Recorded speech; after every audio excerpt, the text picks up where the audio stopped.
Welcome to AI Radio. Today we'll discuss the most important current affairs from the Hindu 17 May 2026 edition with detailed analysis for UPSC aspirants. You can access today's notes from the description box below. Your comments and feedback help us improve and create better content for aspirants every day. Thank you for supporting AI Radio. And a very warm welcome to you, our listener. For today's deep dive, well, our mission is to provide you with a chronological morning news briefing. Right. But, we're not just reading headlines. We're extracting the really vital facts from today's sources, organizing them from domestic governance all the way to international geopolitics and science. Basically supercharging your exam prep. Exactly. We've got a lot of ground to cover, so let's get right into it. So to start off, we're looking at domestic security and constitutional matters, starting over in the Northeast. The situation in Manipur right now is, well, the scale of the protests is just immense. Yeah, it really is staggering. We're seeing thousands of Kukizo people protesting in Shurchanpur and Kangpakpi, and they're demanding the unconditional release of hostages. Right. Civil society groups are claiming that 14 people are still held captive. Exactly. And because of this, a memorandum was actually submitted to Home Minister Amit Shah by groups like the Kuki Women Organization for Human Rights or the KWOHR. And their demands are very specific, aren't they? Very. They want an NIA probe into the deaths of 3 church leaders, special security zones, and the big one, the reimposition of president's rule. Yeah, and that last demand is really the gravity of the situation. Yeah. Impartially speaking, when you have civil society specifically requesting central intervention via president's rule. It's huge. Right, it signals a perceived total breakdown of local administration. It's a constitutional circuit breaker. Which, makes me wonder, how does a state actually transition from local administration back to direct central control in modern governance? Well, it requires specific constitutional triggers to be met. Right, which brings us to your exam readiness question for this segment. Based on the demands made by the civil society groups, what are the constitutional prerequisites for the imposition of president's rule in a state? Good question to keep in mind. Now, staying with domestic legal and constitutional issues, we're shifting over to Madhya Pradesh. Ah, yes. Where historical disputes are basically colliding with modern law, we're talking about the recent High Court ruling in Dhar regarding the Bhojshala complex. Right. So, the MP High Court just declared the complex a Saraswati temple and a Sanskrit learning center. And following that, the ASI, the Archaeological Survey of India, issued orders allowing unrestricted access for the Hindu community for worship. But there's significant pushback. Muslim representatives, specifically the Maulana Kamaluddin Welfare Society, are planning to challenge this in the Supreme Court. Yeah, they're calling the ASI order one-sided. And bodies like the Jamia Ulama-e Hind are arguing that these fresh disputes completely disregard the Places of Worship Act of 1991. Exactly. And impartially breaking down this tension, it's really about how religious organizations view these legal battles as a direct test of India's secular constitutional identity. It's like, I like to think of the 1991 Act as a save state in a video game, A save state. Yeah. It was supposed to just freeze the status of monuments exactly as they were in 1947. But courts are continually navigating these complex exceptions. That's a great analogy. The courts are constantly dealing with attempts to load an older save file, so to speak. Exactly. So, for your notes, how do recent disputes regarding historical monuments challenge the framework and intent of the Places of Worship Act 1991? So, from legal disputes, let's pivot to administrative governance. We've got to look at the massive fallout from the recent educational controversies. Oh, man. The NEET UG paper leak. Yeah. Following the leak, where a Pune biology teacher was actually arrested, the United Doctors Front approached the Supreme Court. And their demand is a major structural shift. They want the National Testing Agency, the NTA, to be shifted from being a registered society to a statutory body via a parliamentary act. Right, because right now, the NTA operates under the Education Ministry, which kind of shields it from direct CAG audits and parliamentary probes. Exactly. The difference in accountability is massive. A statutory body would face total financial transparency through those mandatory CAG audits, plus there'd be actual statutory penalties for things like paper leaks. But I have to ask, does simply changing a label from society to statutory body actually fix the operational flaws of conducting an exam for, 22 lakh students? Well, the label itself doesn't. But the legal framework that comes with that label forces accountability that a registered society just doesn't have. Fair point. So here is your exam readiness question.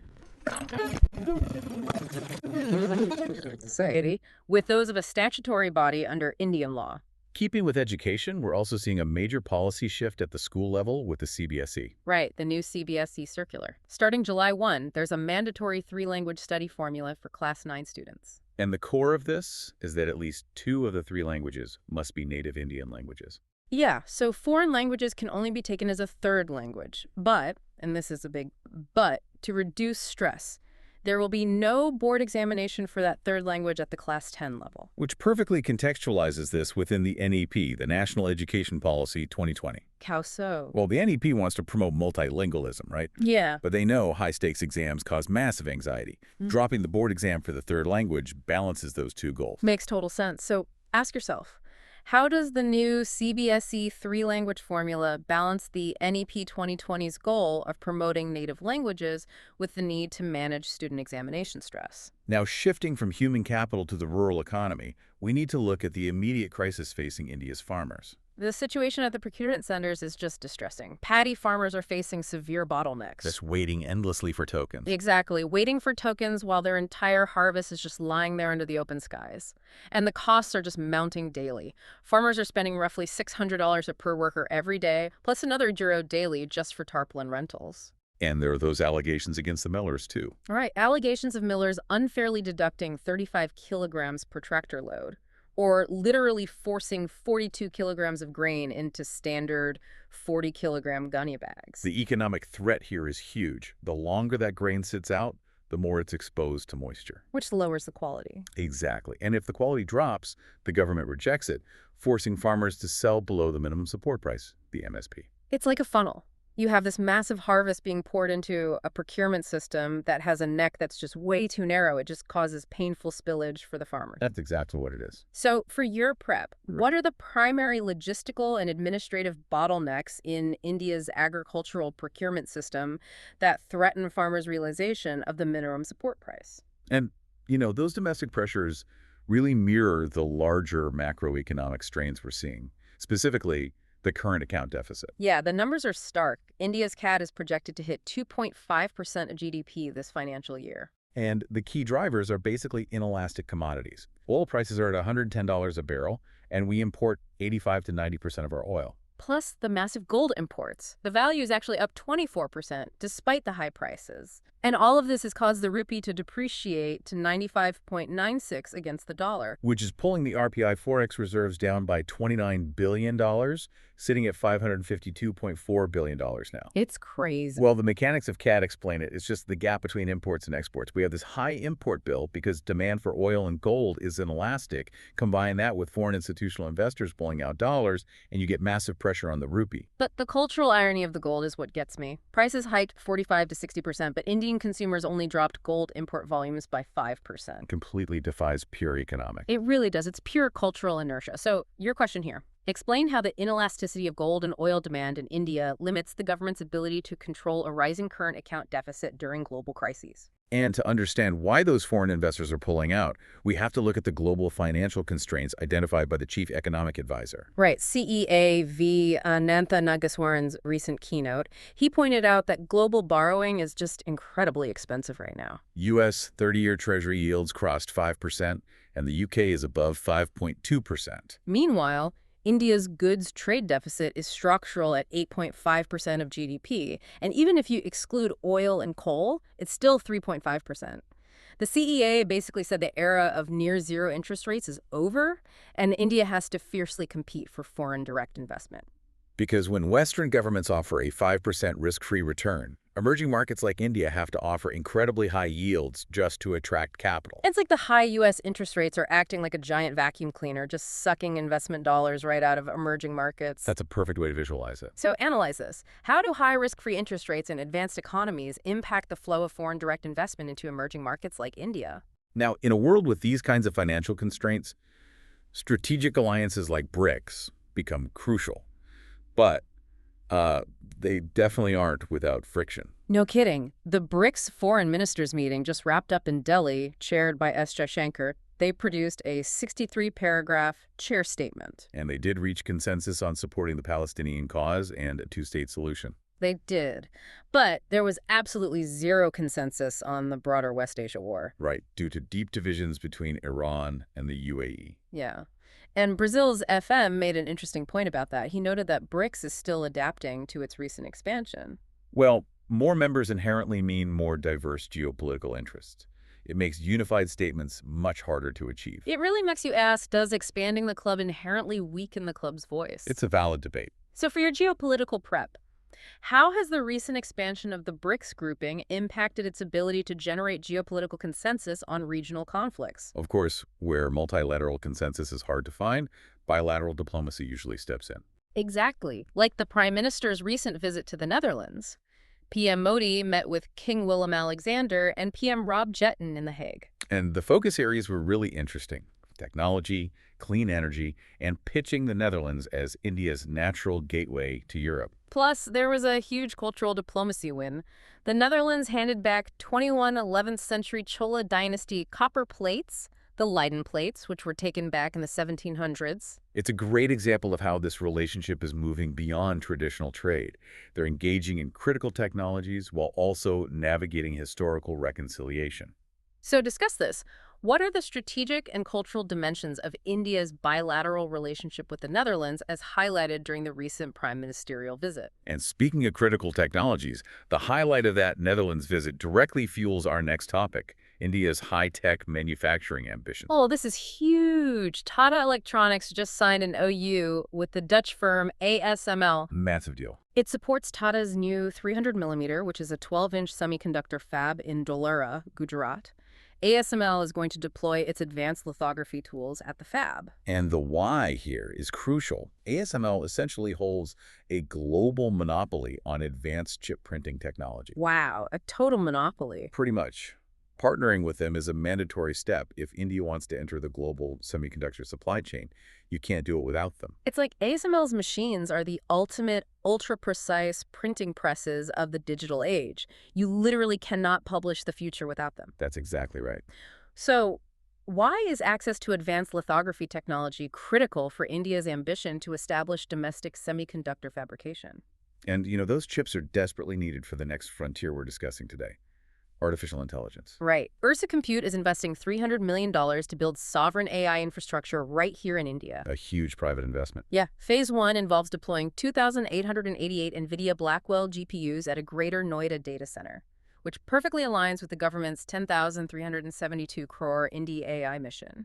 The goal there is to reduce reliance on overseas infrastructure. And that term, sovereign AI, is really important to unpack. What does it actually mean in practice? It means processing data and training models entirely within India's borders. It ensures data security and reduces our reliance on foreign hyperscalers. But is physical server location really that important in an era of, cloud computing? I mean, the cloud is everywhere. It is absolutely vital. Data sovereignty ties directly into national security and data privacy. If the physical server is in another country, it's subject to their laws. Oh, wow. I see. So evaluate this concept.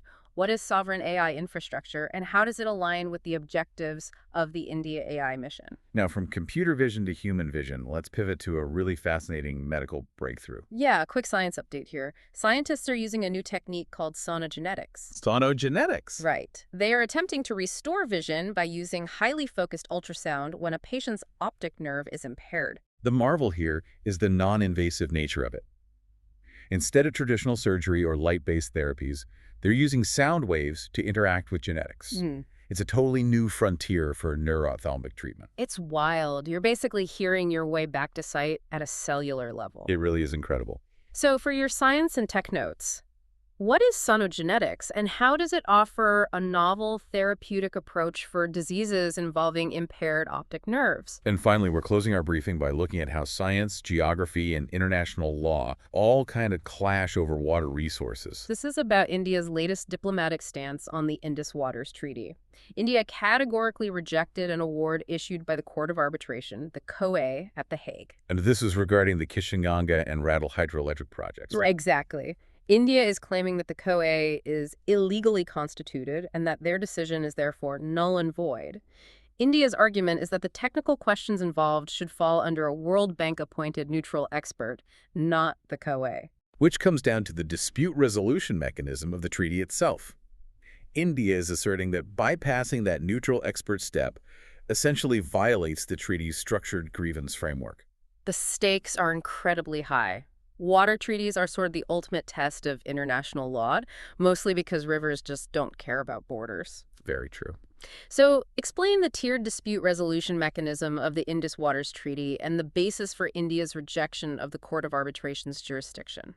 Well, looking at everything we've covered, the overarching theme of this deep dive is really clear.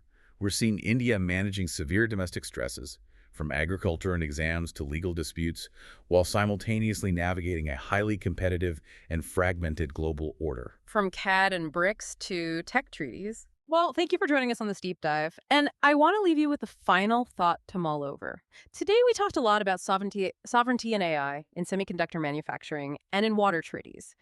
As a future administrator, ask yourself, in an increasingly globalized but fractured world, is true sovereignty achieved by building walls to keep problems out, or by building infrastructure like fabs and data centers to make the world rely on you?